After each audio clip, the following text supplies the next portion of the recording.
Welcome to Jus Ah Conversation, the podcast where we have real conversations about the topics that matter to you. I'm Mikul Elcock, and I'm joined by my co-host, Aisha Reid. Right. Today's episode, we're diving into the world of sports in Barbados. We're asking the tough questions. Are we truly investing in sports, or are we just going through the motions? We'll hear from a local cricketer, sports administrator, and your senior sports reporter to get a full picture of what's happening in the Barbadian sports landscape and what needs to change to see real progress.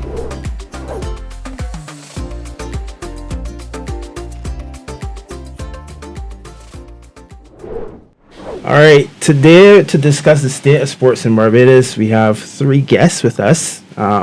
Jamal Estwick, local cricketer and motorsports enthusiast and graduate of the University of Waterford. We also have Renaldo Gilkes, sports administrator and former footballer, and Annmarie Burke, senior sports reporter and former athlete. Thank you for joining us. Thank you for having us. Thank you. So let's delve right into this topic. Now, just a disclaimer, I never play sports in my life. The only sport I ever play is Mekkin sport under the tree at Louis, right? But I'm very, very passionate about sport. And I really, really think that in Barbados, we are Mekkin sport at sports, right? So we can start off with Annmarie first. Let me give my piece too. Okay. Right? So I don't think I ever reached the heights of the sports world in any sense of the word, but I dabbled in a lot of different areas. I play hockey, football, cricket, this thing and that season. But where I really settled down was skateboarding, which is a little out there for everybody. But You remember somebody even told you that it's not a sport? yes, tell me why I imported these little skate toys. Right? But point is, I love sports, and I am interested in this conversation. So let's see how this goes. For real, for sure. Annmarie, we can start with you because I know that you would have played sports at school at Colmere. You would have joined the CBC and sports journalists. You always see you are the face of sports at CBC. Okay. So tell me, what are your thoughts on this? Are we taking it seriously or not?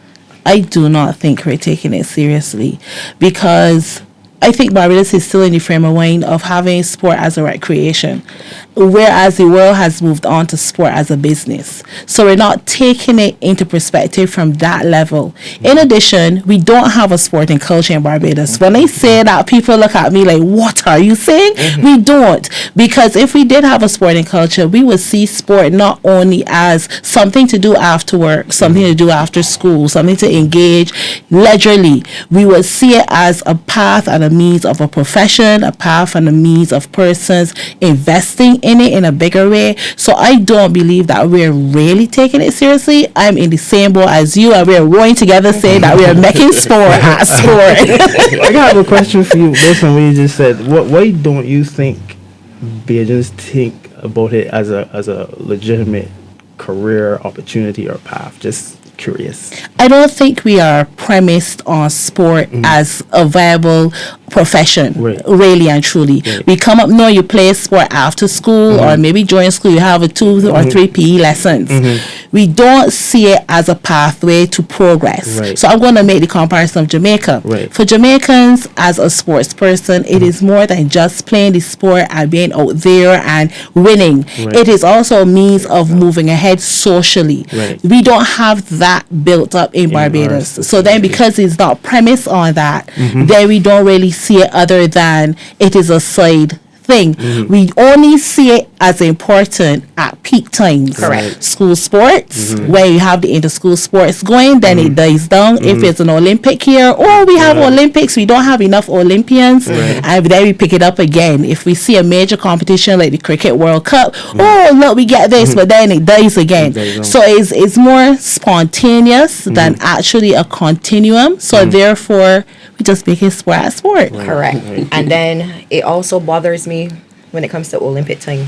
And we, as you said, we only got 5 athletes. We only got 4 athletes. Right. Now remember, when did we have, when last we had a national stadium? I also am going to chime in here and say I don't believe the national stadium is the main premise behind us not progressing. Why I say this is because you look at countries like Kenya and Nigeria and other countries, that even the countries that go under the Olympic solidarity, because they don't have the facilities, they're still feeding athletes and quality athletes. Where are we going wrong? I know Jamal gonna look at me sideways, but I think the federations have a lot to do with it, because the federations, they have the access to the funding from their umbrella associations. They have the pathway to say this is what it takes to get to an elite athlete. Right. But I don't think that they are the ones investing enough. Yes, Jamal, look at me sideways. But I think the federations are faltering, and then when they do falter in our eyes, they throw it on the government, which I think the government is supposed to be supplemental again. So I'm going to protect the government here as well. But honestly speaking, I think the onus is on the federations to show exactly what they need, not only funding, but what they need to create a holistic view for sport in Barbados. Yeah, you make a real good point for real, because I remember hearing that sometimes the federations sometimes they don't have a plan, or they don't outline what is needed. So for instance, maybe have swimmers, which is swimming is the sport that we do really good at in the Caribbean. And sometimes we see, I hear about parents having to go and sell cookies and and to get uniforms to their children to represent the island. Right. And it's because that sometimes the federation does not express the needs in the early. Yes. So Jamal. Yes, Jamal. Because people will say, people will say that the only sport that people will take it seriously in Barbados is cricket, right? Yes, I agree. Even though I still don't feel that we taking it that seriously anymore, but give me your take on it. Also, I want you to tell us about your experiences too, as playing the sport itself. Correct. And also give us a little bit of the background with the motorsports as well. Okay, so at 36 years old, I can say I've been involved in sports for 25 years.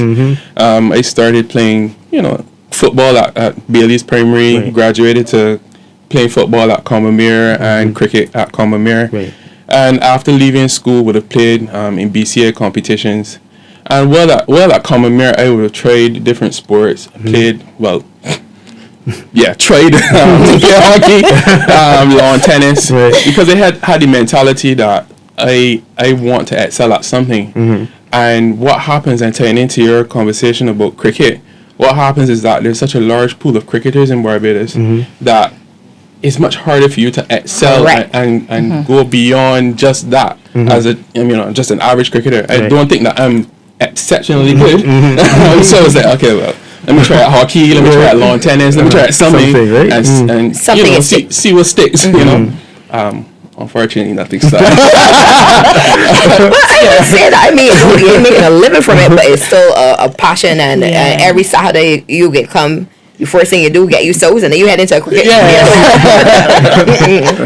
So I tried a lot of sports growing up, and motorsports is something that I've taken on in the latter stages of my life because it takes a lot of financial investment, and as an adult now I'm able to partially finance my way in motorsports. So that is how I got into that, how I moved away from football and cricket more so, and got into motorsports a bit more. Okay. Not at the pinnacle. Obviously, it takes a lot of money to be at the pinnacle in motorsports. But you're working to get there. So what we gonna do before? Cause we still want to hear about these federations. Renaldo, tell us know too as well about your journey. What was it? How has it been as a national footballer? Tell us a bit about your backstory. Especially coming off of a school that did not have sporting facilities, because Louis Lynch didn't. Yeah, so I went to Lynch with Aisha. She was one of my big siblings at school. But y'all love Annmarie Burke Scotch-Free. Y'all didn't mention that she was a track and field. You know what I mean? So actually being involved in football, everyone knows me from being involved in football, but cricket was my first love. I went to school at Wesley Hall, so you obviously know that.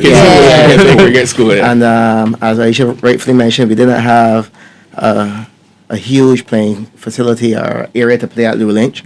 So cricket on the hard court was the sport of choice. So I spent a lot of time playing cricket, and I only put down the bat when I had to make a choice between playing for the school or playing for the under-17 national team. And at that time, the national team was traveling, so I wanted to travel. But being involved in football from, I would say, 9 years old, I was playing with Notre Dame from 9 until I quote-unquote retired at 28. And then, as luck will have it, I went into coaching. I smoothly went into coaching. And then after that, I would have coached club and country already. And then I moved on to a bit of administration, now being the technical director and club manager at Kickstart Rush. And I also contribute at the CONCACAF level as a coaching instructor. So it's been steady and slow progress. However, I face similar challenges like what Annmarie would have mentioned. And I think she would have mentioned a lot of things as it relates to the social impact and dabble a little bit in the economical impact. As we know, that's where the major void is in Barbados. I think funding and facilities are some of our biggest hindrances. But I don't want to go too far ahead of the interview. So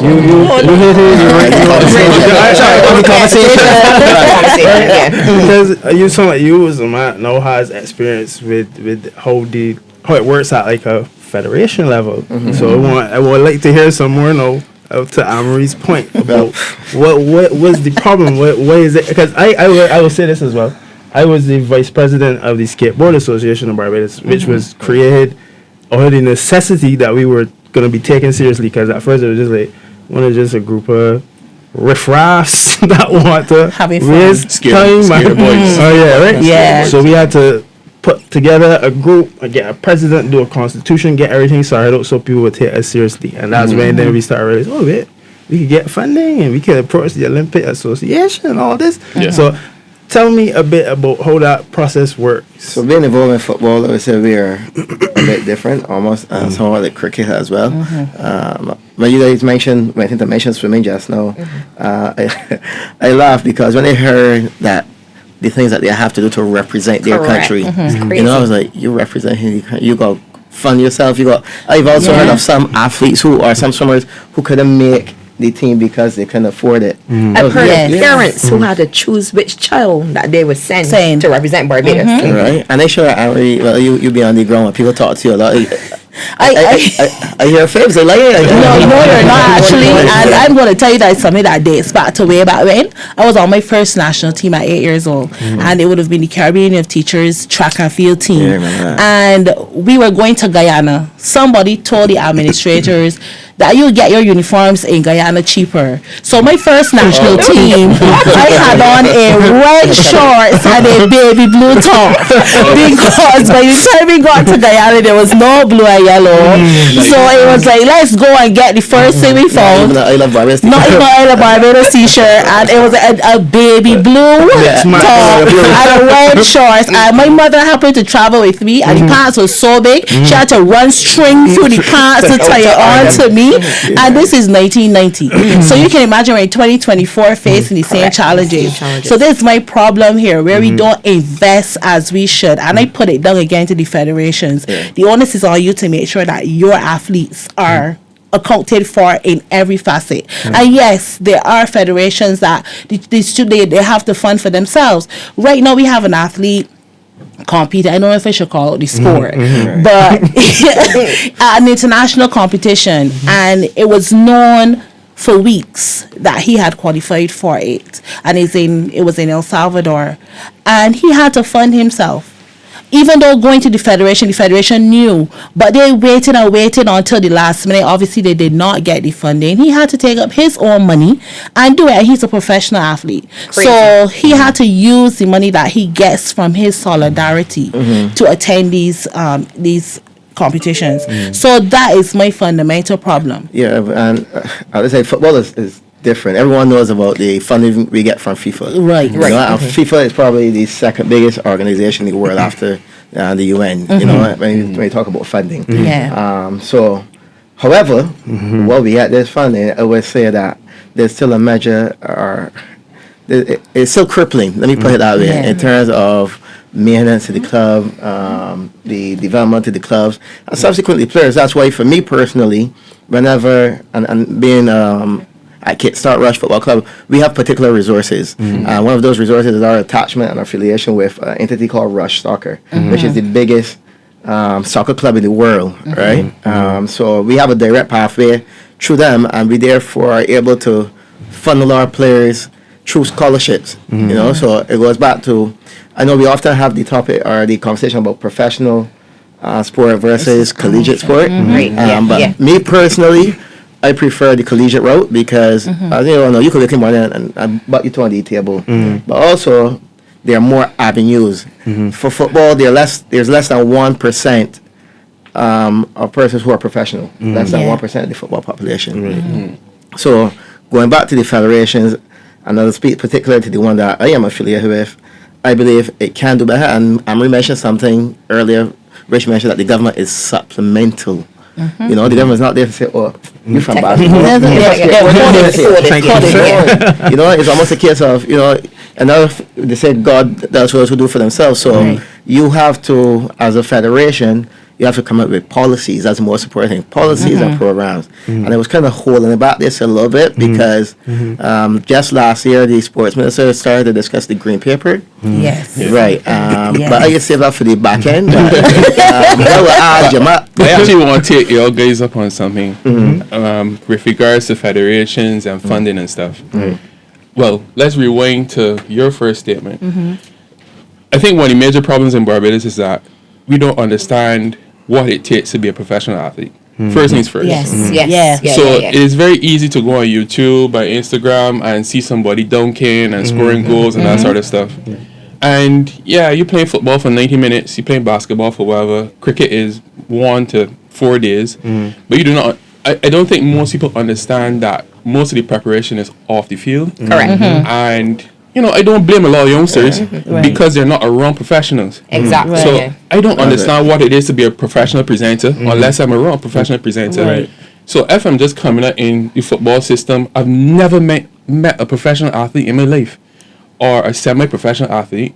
I believe that I could probably eat shafat 3 days a week and be fine. I could probably train 2 days a week after school and I'm fine. And I perform at the semi-amateur or semi-professional level and I'm good. I'm good enough. And what's happening with a lot of young athletes, and it happened to me, I was a big 13-year-old and a big 15-year-old. So a big 13 and 15, I could play football and muscle people. 15, I could do it. But when my peers started to go through growth spurs at 17, it's like, all right, well, catch up. This man was slower than me last year, but he faster than me now. Correct. So at a very delicate age, I don't understand what's happening. I think that I am failing rather than, all right, maybe I wasn't putting in enough work because, you were talented, but you don't know how to be a professional at this level.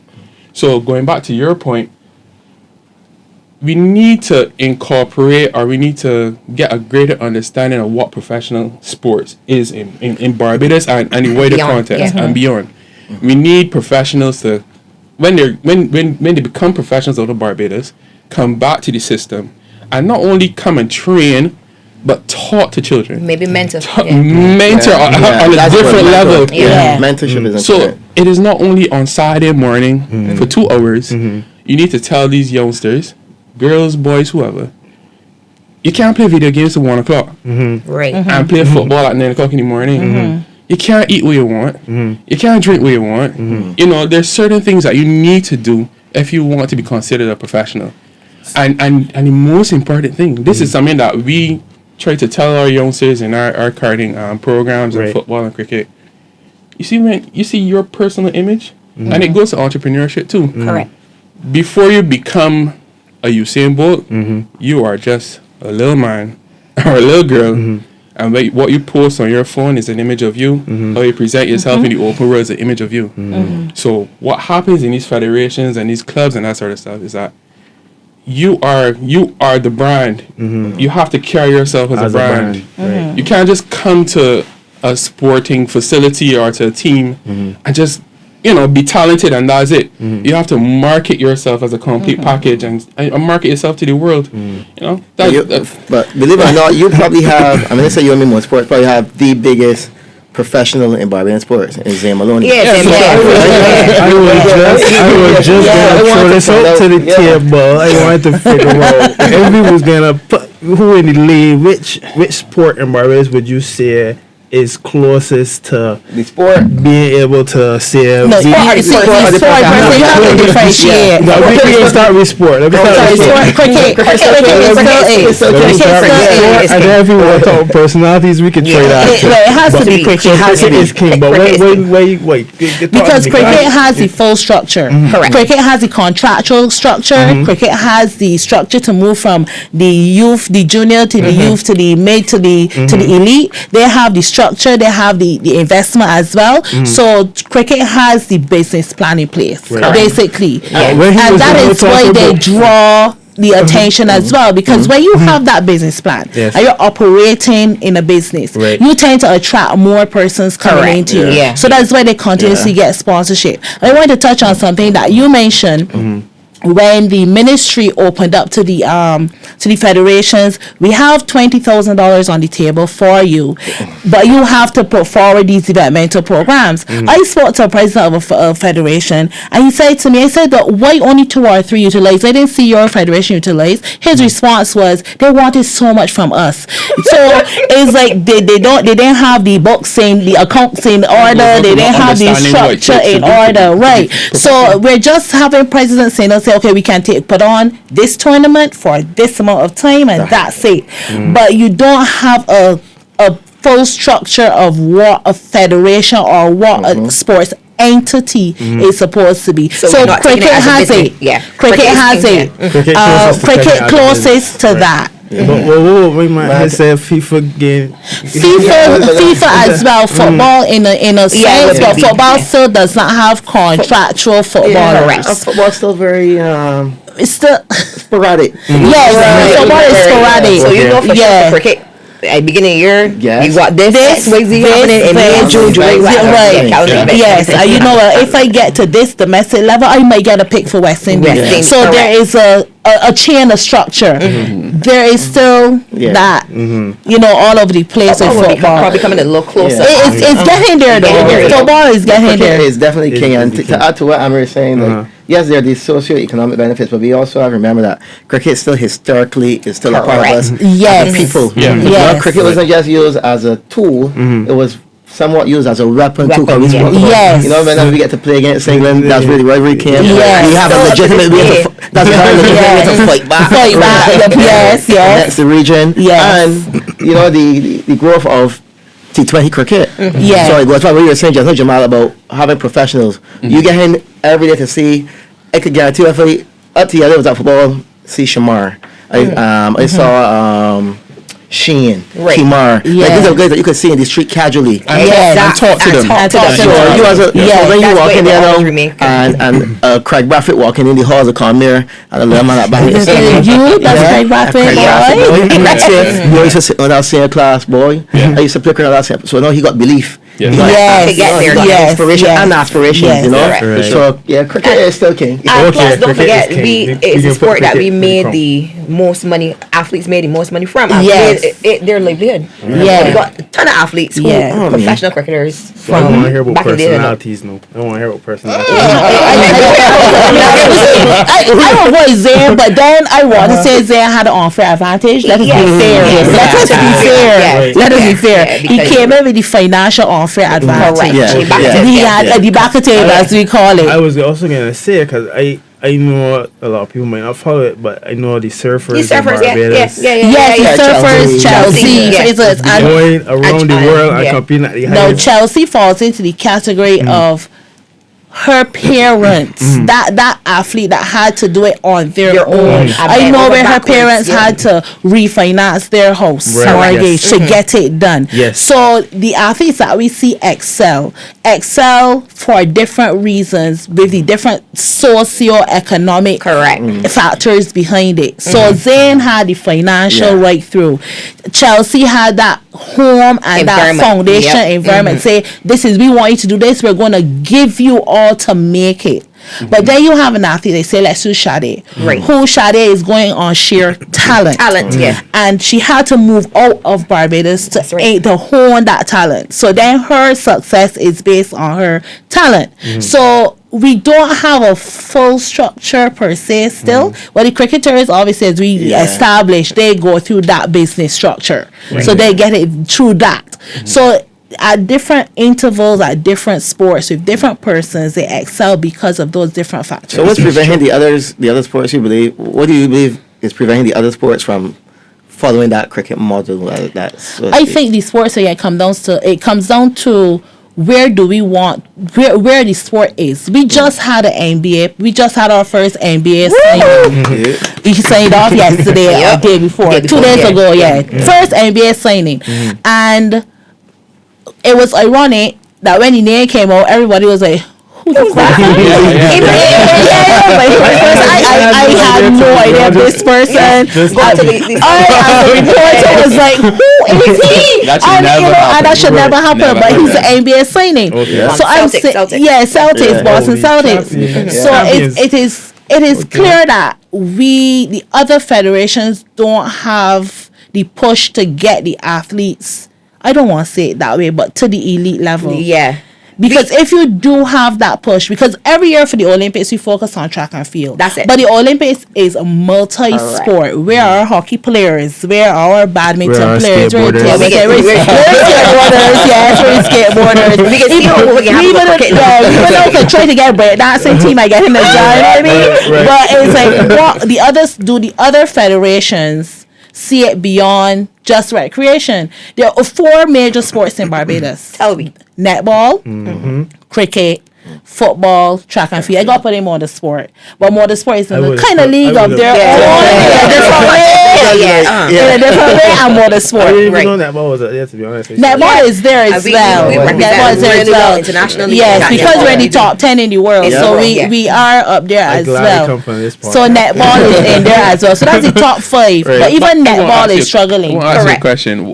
Why do you keep saying that motorsport is there? Everybody keeps saying motorsport is there. So just trying to understand what you all say. Motorsport is individually driven. Let's be fair. Yes. And I always hear this when I do interviews with drivers. Even when I do my packages, I get the backlash on it because I hear, we only see the fast cars, so they will always get the sponsors. We don't see the lower classes. And because I don't show the lower classes, they're not getting the exposure. So they feel that they're not going to get the draw and the sponsorship, right? So it's more, motorsport is an individual sport that is driven on individual financial gain. We know that the man with the money, let's be fair,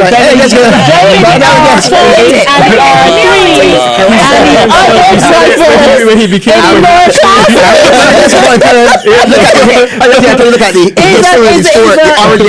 origin of the sport, and is a social strata in motorsport, Jamal. But I want to say something about this. So, who are the dominant drivers? The ethnicity of the dominant drivers in let's be correct. Thank you. Because some people will want to compare horse racing, but when you look at it, who's be pushing these horses? Yes. All right. So what I think happens, I agree with you, you know. All right. But I just want just start there. Yeah. So in You want to gas up?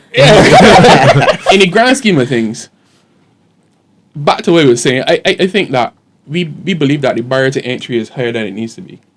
So let me just plug some figures. You know, we just toss in numbers over here. If we want to drive at Rally Barbados, you don't have to have a WRC car. You could go and buy a little startup for $3,000 and spend another $3,000 you know. But I mean, to get the feel of that competitive space, you can be driving at less than $10,000. And I mean, in the climate, $10,000 might be a lot of money. But when you look at the fact that there are people driving $500,000 cars plus, I mean, a lot of people who sit on the sidelines can't afford to get into the sport. What I think happens is that we sit down, we watch Roger skate and Dane skate, and we're like, I can't be that. But you don't have to be that. You could go in the C2 class and drive against Annmarie and Aisha, whoever, Right. you know, and be competitive, you can win the C2 class. So what's happening, especially at Bushy Park with our karting thing, a lot of people message me and like, you can actually just go and sign up and drive. So there's this lack of education and understanding And maybe of awareness. and awareness of how easy it is to get involved in the Who's sport. responsible for that lack of it? Oh, It yeah, gotta be real. Annmarie got a So- question so- for you here. I have a question for you. Right? Let me hear what he has to say. One, I blame the culture. I blame the Barbadian culture, and it goes back to what you said first. I think we just see it You mean as sporting culture? sporting culture. Oh, We okay. just see it as you're not serious, you know. I don't really need to take this thing seriously. So I blame the culture. You know, it is easier for parents to see cricket and football as a viable option. Accessibility. So you And- don't blame the federation? But y'all gotta market yourself. You gotta get yourself. Yeah. Because your federation markets to a certain Level and level and demographic as well as what Rally Barbados does. And I had this quarrel every year with my immediate boss Marcy. He'd be like, oh, but people only go rally for the lime. And I'm like, no, people actually can tell you the car that is coming It's true. without seeing it just by hearing the song. Right? It's growing for real. And it's growing, Yeah. it's growing. Yeah. But as much as it's growing, there's not much marketing done to that lower level. People go because it is Rally Barbados and it is the thing for that weekend, right? But on a level outside of that, after Rally Barbados, who goes to Sun Yeah. and Stars? Who goes Not to many people. Correct. Not many. Unless you're a Market yourself. diehard. I only see him Annmarie, what is the media's role then in promoting sports? Thank you. I'm glad you're saying this, right? It's media, so we need to have this conversation. I think this is where the line is being blurred. Right. We are not PR. I have to constantly tell So you got these that. federations, Okay. Yes, I got that. we are not PR. We are not supposed to know you have a competition Correct. like that. You're Right. supposed to come and tell Oh, me. okay. I quarrel with the cycling association all the time because I'm driving going to work and I just see And the then sign them- cycling progress Yeah. divert. Why Yes. did I not know? It's true. Right? So I think the federations believe that we are supposed to promote them when they're supposed to come Come to us and- to be okay. Put promoted. it hand in hand. And when I say promoted, let me go again and be clear again. My role is not to say you have X event at X time Exactly. for X amount of money. Right. My event is to say we had triathlon today. These were your winners. These are our entrant. The preview. These are the entries that we have. These are the persons to look out for. Right.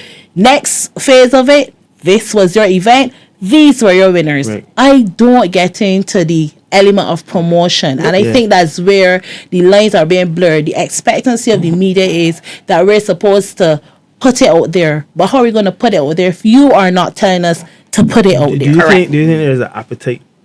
The audience has an appetite for this type of content. You think Barbadians like? I could even Barbadians love football. Yeah. No, let me Not broaden. aware for- Let me broaden. No, you wait for you see Prime Minister's Cup. Okay, Yeah, The Prime yeah. Minister's Cup that's going on right now has so many persons attending. Yeah, the block of the And road the I other day. did previews I've been with sick the for that. various teams, with some of the teams, majority like half of the teams. And the irony behind it is that they represent communities. Correct. So it's not only about playing on the field. It was like, I'm representing my community, and that community comes out and supports them. Right. And it is really doing its job to promote the footballers out there, Right. And I think that that's where we need to look at it from the perspective of we have to get into the community to make a difference. And I don't think unless we go into the community, we're not going to get that feel, because the culture that we spoke of that is missing starts within that community. Correct. And we don't have it. Yeah, you remember that? I remember. Okay. Yeah. Yeah, we got a little thing here about the Prime Minister Cup. Yeah, Ronaldo. Prime Minister's Cup. Yeah, Prime Minister's Cup is massive. really working. Right. And then it also has the concept of being semi-professional. So then the Correct. athletes understand I'm aiming towards I'm giving it my all. Yeah. Not only, well, the money is a driver, yes, let's be fair, but you're giving it your all because there's that community spirit, and then there's that thing to strive for. But what's interesting about what you're saying, and looking at the picture of the Prime Minister's Cup, I went to one of those games, and the crowd that I saw at the Prime Minister's Cup was way more than I've ever seen at a cricket game. Which is interesting. Yeah, and if cricket is the primary sport of Barbados, what is so different about the Prime Minister's Cup that is attracting so many people? I mean, when it was at Briar Hall, we all know where Briar Hall Pasha is. Yeah. And people were parked on the highway to Kendall Hill. I actually went back home because I couldn't find the park. Me too, I passed and they said I was going that night because they couldn't find the park, and they went home too. So then you rewind to, there was a cricket final at Kensington the other day. It was supposed to be at Windward, I think, and the rain fell and it was relocated to Kensington. I didn't see that crowd. So it's at Kensington. So I tried to there's a disconnect that I find cricket has in Barbados. There's this disconnect. We're going to follow the West Indies. Yes. But we're not going to really follow the domestic cricket. Right. That's the problem. But when a domestic player reaches the West Indies level, he then gets that push. There's a slight disconnect. Is it because that in terms of cricket, it's not really community? Because even though a team might represent a community, I'm wondering. I know for sure that Jamal has played for the cricket club that I belong to, which is George Park, and he from St. Philip. So you understand what I'm saying? Right. So even though community is not really community, so I wonder if that is the reason. It used to be that way. It used to be right. And then cricket, people kind of like bring players to come down and play for. But what's ironic about George Park and that situation is you have so many people in the community that aren't interested in the sport anymore. Right. So they have to go outside and look for players. You're trying to pull players from on the outside to play. I don't know how that works with your Kickstart situation. Well, yeah, we're really quote unquote community like a Notre Dame or Pinelands. It is true. But we still have a very big following, and when you come to the turf, because we now playing the Premier League, we finished third this year in our debut year. We have an entire stand. That's because our connection is a bit more family oriented. So a lot of the players on the team, they either came through the academy, so their families have always been a part of the club. So you would get probably a granny, an auntie, whatever. So it's a little different. But just to go back to the cricket, I remember, because I told you guys cricket is my first love. And player had the whole of Bank Hall and Bashaw. Sparta had Carrington Village. My father's an Empire man. And it goes a little further. Empire got all the common areas. Correct. College, you say, boys from college is going to the Spartan. So they had that bit of a connection. So it goes back to the culture and the connection of the communities. And that's what I find it. I didn't expect. If someone had said to me no, that domestic cricket would have fizzled out. Yeah, it's disheartening. I would have never believed that would have occurred. So most of the Notre Dame players come from that community. From the BLI community. So that's why I got playing for Notre Dame, because my aunt, because originally from Bushall, but my aunt from the BLI. So each summer I would usually go down to the BLI, and that's why I got into the club, and everybody. Probably, I would say perhaps 90% of the team was from the BLI. So everybody knew each other. Exactly. Because the thing is that when the game finishes, let me say we lose, and you go home and you walk through the community, you can get a line base. So you want to go far out that picture back in I can't pass by Jamal. You know what I mean? I go by John. I go by John Shaw. Exactly. They have a bit of attachment, but times have changed so much, I've even seen it with Paradise, which is based in Dover. They usually will have a lot of players from that community. Even Pinelands, so I don't know if it's the case of you mentioned that persons don't have the interest in the sport as much. Perhaps they're not as community oriented as they used to be. That's what I was wondering. Times have changed so much. We often laud the introduction of technology, but that has subtracted our athletes significantly. Yes, that too. It actually is a major distraction, and we deal with a lot of junior athletes, and we realize even if they're at the sport, they're on the phones, and it is not a case where they're snapping You and guys use taking simulation? contact from. You guys use simulation at Some of our drivers are sim drivers. Okay. One of our drivers is actually representing Barbados, Mark Anthony Hinkson, in the sim championship. Okay. But you find a lot of the young drivers have too many distractions. So we had two young guys. I think they were 8 and 10 or 11, and at one of our karting championships, we had a training session for them before. And one of the things we tell the parents is that, all right, well, we train the kids, but we want them to see what the adults do. Because they think they're going fast in the little carts, but we want you to see what the big people do. And the kids were there, they were involved. It's an interactive environment, that sort of stuff. But then the teenagers are just there, just sitting down on the phones. They don't know which race it is. They don't know when they're supposed to race. Some of them don't even know the times that they're doing. It's just not involved. And I think what has changed, at 15 years old, they have a cell phone. Yeah. So I've had cricket.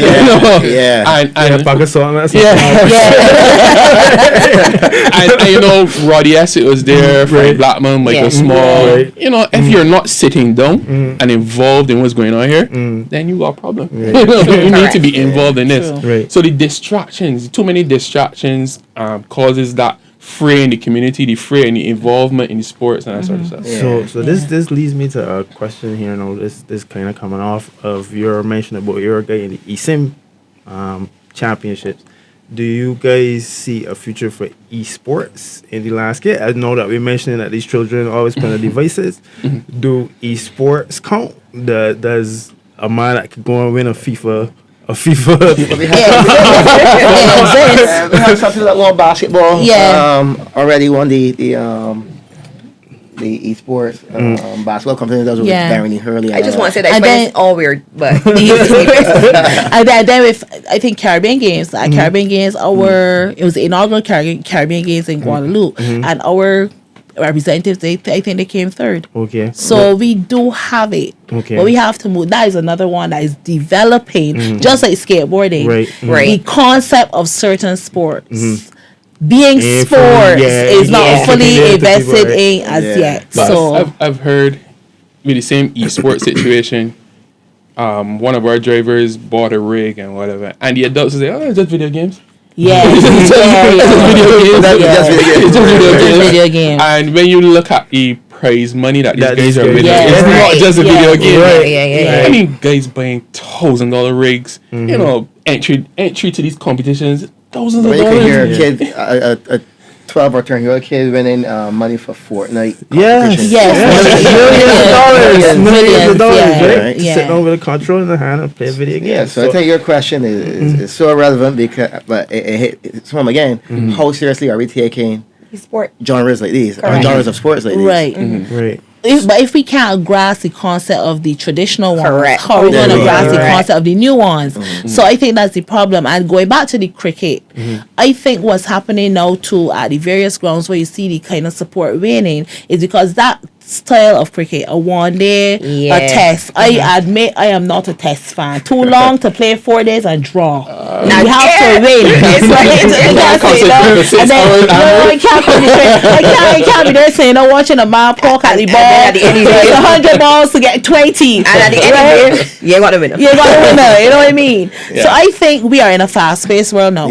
So to go to cricket to sit down to watch a one day, it's not going to be exciting. That's exactly why CPL has those big crowds. 2020, bam, bam, bam, bam, action all the time. Those other competitions that we have in Barbados does not have that. So you're trying to say that we have to evolve. As things evolve, we have to evolve. Yes, we also have to evolve in sport as well. Correct. Cricket has now dwindled down to T6. T5, T10, so it has dwindled down just because of, and I'm gonna blame the media. I got hold this to the media as well. Okay. I will tell my legs here now. You don't seem too happy about that. Go tell my legs. The media has also dictated how sports has progressed as well.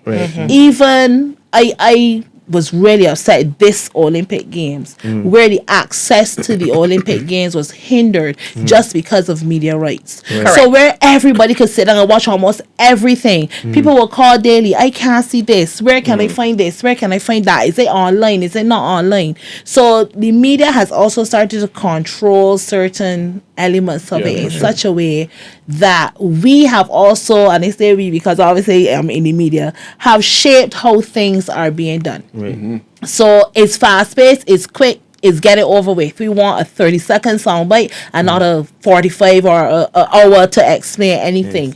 It's about just guilty. Yes. I ask anybody that's heard of me.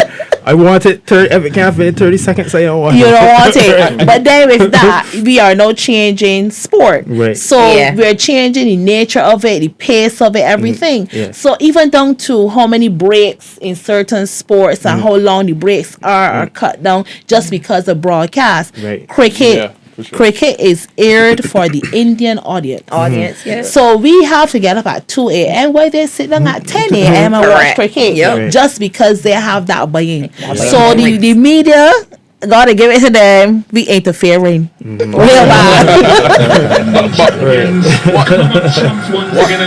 What sometimes happens there though is that you wean the purists out of the sport. Yeah. I've heard a lot of people say, I'm watching the CPL cricket, man. I just a party. Swimming cricket, man. Well, what you could do if you have to evolve. Like you have people that still stuck in 1970s with West Indies cricket, and they But can't. back to Annmarie's original thing is a business, and business is run with what? Money. Yeah, for sure. Yeah. For Correct. sure. Which leads me into another question here that we can go wrap soon, but this is like the penultimate question I have for you guys. No, for me and skateboarding, this is something we had to do because we hosted a contest for 10 years in a row before I left the association called the One Movement Invitational Skate Contest.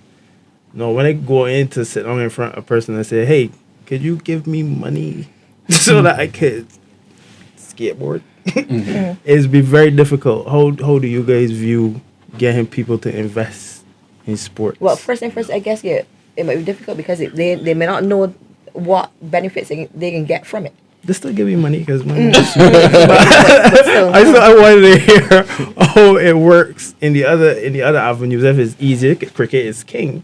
If it's easy, but even that's a challenge. And I'll say we talk about it being a business, and we need to be serious in that approach. Nobody's going to come and give your business money unless you create a product. It then means that, all right, I am the head of this skateboard association, and for 1, 2, or 3 years, I got to fund this thing on the pocket and create some form of value. No, you got Instagram, Facebook, TikTok, whatever, and they can snap and they can post and they can do all of these things for 3 years. So when I go to this investor, I say, look, I have 10,000 followers, and I do this for the past 3 years. like you was watching what we was doing. And you're able to market yourself. Right. You can't just come and say, all right, well, I want give me some money. $10,000. Yes. But wait, When I look at your Instagram page, you have 300 followers. Right. You post once a year. Yeah. So are you looking at it from a business perspective? No. When you post, only Yeah, 300 it is. people are seeing your Yeah. post. Correct. So going back to the Karting Association, we've been doing this for so long, and it is only now that we're getting a lot more leverage. It's because we've created a platform where now people are jumping on, people are seeing the activities, people are seeing the value in it. I think what happens with associations, but I'm not saying that that's what happened with you or your association, but I think a lot of people just think that money is just out there. I mean, it's out there, but you need to create value first, for the and people. then the money will come to you. The people will come to you. Right. Sometimes you don't even need to ask. You just do things and then, people will come Yeah. to you. Yeah. Right. you're a part of this thing, you know, Yeah. and people can come to you. Right. But you can't just come with the understanding that, just so give me give something. Give me something. Yeah, Entitled mentality. Yeah. Yeah. But then I Correct. also want to put in as well, you don't want to go to a person who's going to change your format Correct. for you to suit their business plan. Right. Because that happens at times too, where you say, okay, I want to have my event at 4 o'clock. No, but 6:30 might be better. And then at 6:30, you don't get the crowd or support that you get at want. 4. Right. So sometimes we go to these business entities, and that's where, again, I go back to the major rights holders.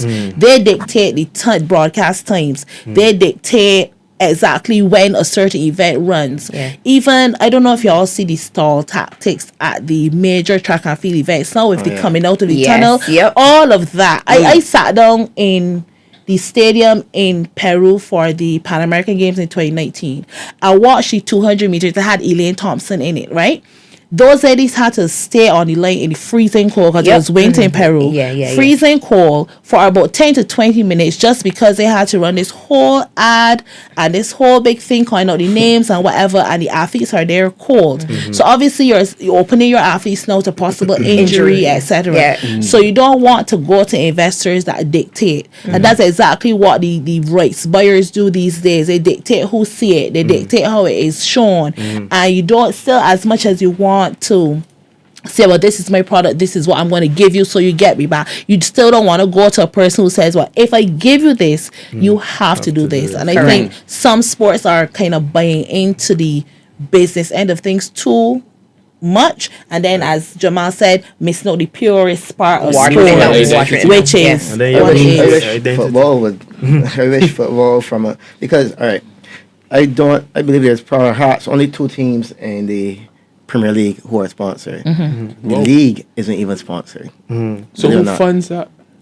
Yeah, here we got a big man in field. Yeah, and that's one of the things that annoys me. I wish that we would have more teams sponsored, but more importantly, the league. I think our last sponsor was perhaps before COVID. I think that would have been Coca-Cola. But the league, the Premier League, believe it, the top league, the elite league in the country, isn't sponsored. However, we at Kickstart, we are sponsored. We have, well, our men's team is sponsored by TSL, the computer company, so shout out to TSL. But our junior teams, all of our junior teams have different sponsors. And it goes back to, that's why another just when we spoke about the product. So if you were to come to Kickstart any given afternoon, we have over 200 kids. And that's just our kids program. That's nice. Right? That's good. And our men's and our adult So program. y'all not making sport as sport? No. Because I've had the opportunity to experience sport as a player, as a coach, and now I have the privilege of being involved at administrative level. You know, and having the opportunity to see what would have gone right and obviously what didn't go right. I took the responsibility to do things a little differently. I actually utilized the period of COVID to adjust and correct a couple of things. So one of the things being like the curriculum. Like we have a curriculum at the club.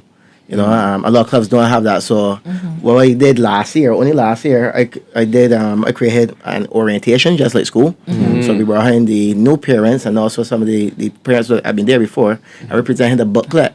Within this booklet, we have code of conduct for players, for parents. We have the curriculum for each age category. So if you got a son that playing under 9, you have an idea of what your son or daughter is doing at this under 9 age group. You know, the various concepts they'll be learning and so on.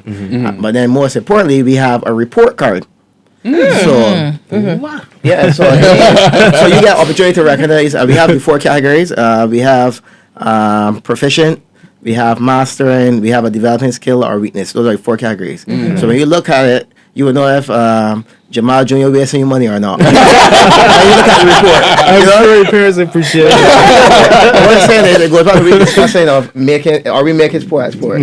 So when I come to you as a sponsor now, and I talk to you about this booklet, I show you pictures of our facility, I show you pictures of our trophy cabinet, I can come there and say, man, we only want those $1,200, you know? So I believe because I do have a board, so even though I'm in charge, I have a board, and I have a board of professionals. So on the board, we have an attorney, we have we have an accountant by trade, we have someone who is a business manager.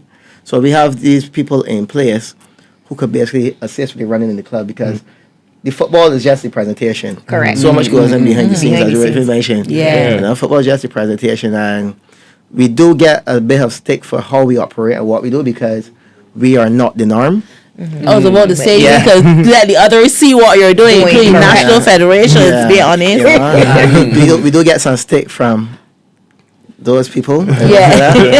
That because we are not the norm. So we are seen as though like we want to skin at the apple cart. So we've heard, one of you on a special. No, we feel that we special. You can go on our website. Oh yeah, we have a very vibrant website. Kickstartrush.com. And we're very active, Jamal, on social media. Yes. We're very active on social media. But again, we're trying to hold hands with some of the others to bring them along. And that's the only way we could create change is if we start to evoke change. I want to put in something about change here as well, and I know I will get knocked for this as well, but I find a lot of federations have too many persons who've been sitting down in positions for decades. I was trying not to get in trouble with that.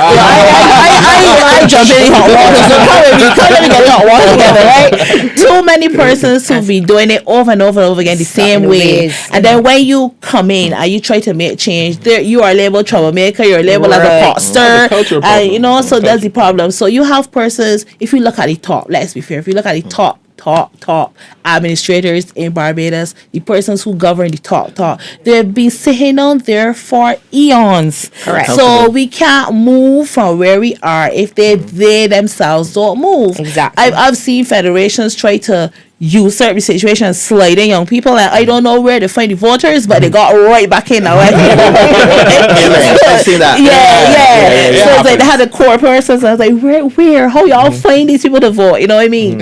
So I think sorry to say I know that there's value in having that older person pass on certain things to you. They got evolved. But the shareholdership at the top has to go. Yep. So you get new, fresh blood. Shareholdership letting go also means not going with the pertinent information, but sharing it to make it better, and then utilizing it all together. So I think that's the major issue that we're having as well. Okay, so final thoughts. We know for sure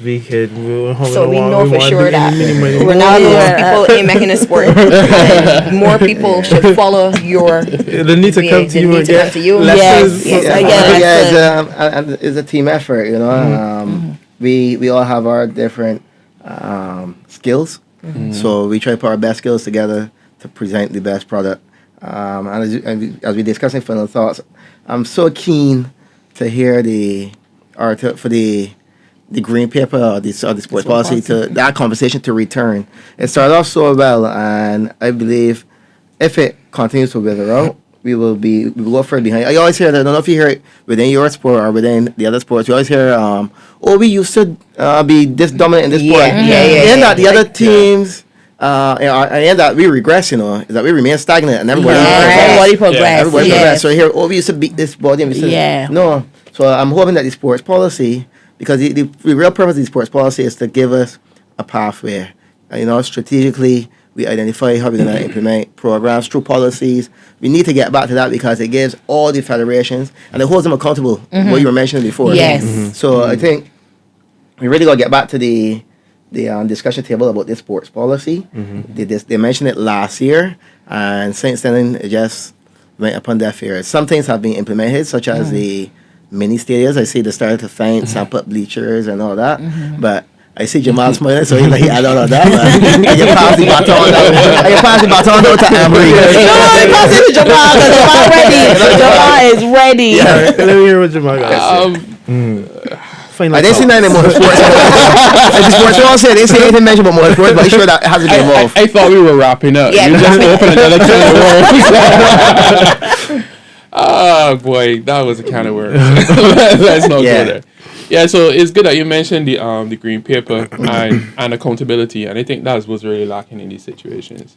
There's no lack of there's no lack of people that are capable of getting the job done, but sometimes 3, 4, 5, 6 months into the program, then people just start to wean off. Sometimes it's a lack of financial remuneration for the efforts. Sometimes it's other things. A lot of the times is a power struggle at the top. You said something just now that was very important. So it's good that we have that green paper there, and it's for people like us now to keep pushing the narrative and getting to a place where the older people in the sport and our administrators and our government officials take what is going on seriously. you know, because as younger people, we're keen on the sport, you know. Yeah. You're there. We are all there for it.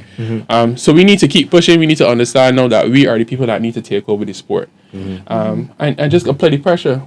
And unfortunately, if we don't get what we need to get the sport pushed forward or propelled, we just need to create our own policies and get something happening, you know. I like that word application. That's missing. Yeah, Yeah. I agree. No, I know y'all mentioned about the sport policy and following the pattern, but I think the sport policy speaks more to the guidance of everything. But I think where we are lacking is the enactment of that, because we need persons not only who can do the job, but who understand the roles that they have. Because you can be an accountant by adding numbers, but that doesn't mean that you can balance the balance sheet. Correct. If you understand what I'm saying. That's fine. So I think we have a lot of volunteerism in sport in Barbados, and we also do have a lot of, unfortunately, square pegs in wrong holes because of that. Because I volunteer and I say I want to be on a committee and I want to be an accountant. I'm a media person. I don't know maths, but I can add and say, well, math is not my thing, but I can add and say, well, this amount of money came in subs, and we need X amount of money to buy equipment and add and subtract, right? But I think what we need, we do a lot of talking here in Barbados generally. We talk, we put it on paper, but it's not really implemented. So I think for us to really go forward, it goes beyond the policy, it goes beyond the discussion. It now goes to the point of getting moving action. And until we get to that action point, everybody is every single day moving ahead of us. Countries that we look, St. Lucia just got their first, gold Olympic medals just like that. Grenada has been giving us 2 or 3 athletes, Karani, and then there's Langford as well. So the performances that we earned at this year's CARIFTA, is that a clear signal of our deficiencies, our fallacies in sport, especially in track and field? I will say this, track and field, for me, is a pick up and drop down sport all the time. Yeah. So we pick it up at peak times and we drop it back down all the time. It's the two sports we we only pick got it 5 up. medals this year. Yes, we got 5 because our athletes, let's start with the fact that yes, our athletes did lack training facilities. Let's start there first. But then we also lack something which is very important, which is competition. If I'm running against Jamal all the time and we're running 12 flat all the time, our aspiration is 12 flat. But if I come against you now and I say, okay, Renaldo is running 10, I aspire to get to the 10 because I know what the competition looks like. But if we're continuously at the same pace with the same persons, we're not going to excel. So my thing is that we take up our athletes at that stage. There's a CARIFTA 3 weeks before there's in the school sport, no, a week before, my bad. A week before is in the school sports, and then you throw this person into a national setup. You don't give them the transition mentally, you don't give them the transition even physically. So we just pick it up, and then when CARIFTA is finished, if you don't get to World Juniors or any other competition, or you are just shut down, and next year here we go January, it's January, let's go again. So we don't have a continuum in a number of sports. We've been speaking individual sports, but you must touch on the team sports. Our hockey players got, I think it was Pan Am bronze. I thought at a point in time, due to projections, we were on our way to the Olympics with hockey. But then I did not even know there was a hockey festival. So let us start there again. Where it went so quietly, and that's it. And it's gone. It was the biggest thing. I even used to want to go to every event, even after. Now, and there was hockey was. I try a thing at hockey, right? But to me, I just think that we are not the real. I go back to my original point when I started. The real onus is on the federations to do their job. The federations have to push their sport. There are a number of federations that sit down on funding and opportunities, because you mentioned having persons in federations that you can't take the person to the professional level, but outside of the actual athlete, there are avenues to be trained as coaches, to be trained as specialized, and we don't take them up either. Federations throw money, the umbrella bodies throw money at the federations, they don't take it. The government threw money at the federations, they could not take it. So I mean, we always look at it from a funding perspective, but we have to look at it from an investment perspective. You can't get out what you don't put in. So we need to put in. So while there is the policy there to guide it, while there are the persons that are willing, you might be willing, but are you able? So until we get to that point where we put the wrong pegs in wrong holes and the square pegs in square holes, we are going to be in trouble. We like to talk about it. Right. All right. Well, it sounds like we're gonna need to do a part 2. I feel so.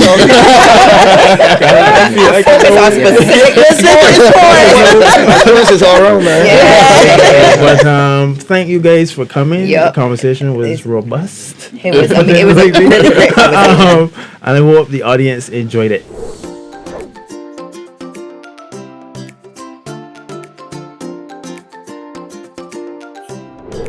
Thank you for tuning in to Just a Conversation, where we discuss the issues that matter. Today's talk on the state of sports in Barbados highlights the challenges, but also the opportunities we have to make real change. Be sure to follow us on social media for more conversations that inspire and educate, and please share your thoughts and perspectives. We really want to talk about the things that matter to you. Don't forget to check out our other episodes for more in-depth discussions on culture, community, and more. Let's keep this conversation going, and let's support our athletes.